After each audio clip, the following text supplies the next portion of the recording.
અંબા હા ના બોલવા નવ ગુણ ના ચમ કહેવાય?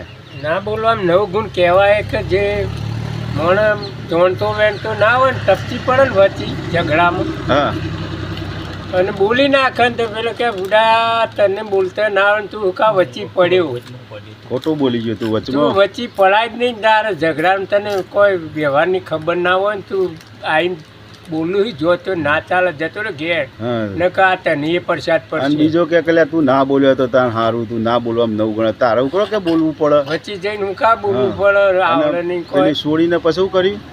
એક સોળી હતી તે લગ્ન થાય ને એટલે એને બાપ વળાવે ને હા એના બાપે હુપારી આલી આખી કે હા. બેટા જો તારે કોઈ પણ ઝઘડો થાય ઘરમાં એક હા. મંત્ર આલું. તો આ મંત્ર હો તે હુપારી મુઢામાં ગાળ દેવાની હા એટલે તારે બોલવાનું બંધ. બંધ.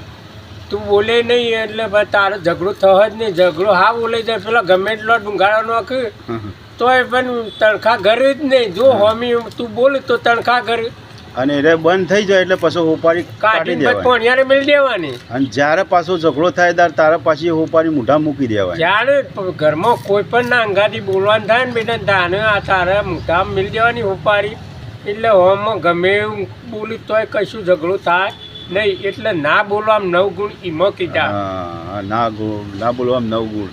ચંદુબા હા બોલો બોલો. જય દ્વારકાધીશ. જય દ્વારકાધીશ. 78માં જન્મદિવસની ઉજવણી આપણી. આપણી 78માં જન્મદિવસની 78માં સ્વતંત્ર દિવસની ખૂબ શુભ શું આપના ભાવના. કામનાઓ પાઠવીએ હા. છીએ.